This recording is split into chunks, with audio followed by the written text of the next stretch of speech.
కాబట్టి ఇప్పుడు జీవుడు ఏ శరీరం వదిలిపెట్టాడో జ్ఞాపకం ఉండకూడదు. అందుకే కడుపులో ఉన్నంతసేపు జ్ఞాపకం ఉంచుతాడు. ఎందుకు ఉంచుతాడో తెలుసా అండి? అది నరకం. ఆ నరకాన్ని అనుభవిస్తున్నప్పుడు బాధపడతాడు. ఇందువల్ల కదా మళ్ళీ పుడుతున్నాను. ఏ ప్రాణిగానైనా కానివ్వండి, గర్భస్థము నరకము.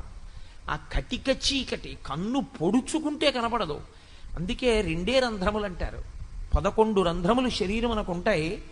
ఒక రంధ్రం తెరుచుకుంటే వెనక్కి రాడు, ఒక రంధ్రం మూసుకుంటే మళ్ళీ లోకంలోకి వస్తాడు.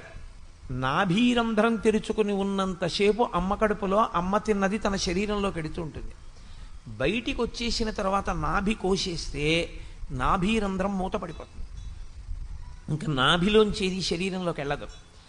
నాభి మూతపడిపోయి ఉండిపోతే బొడ్డు ఊడిపోయిందంటారు. మూత పడిపోయింది అనుకోండి నాభీ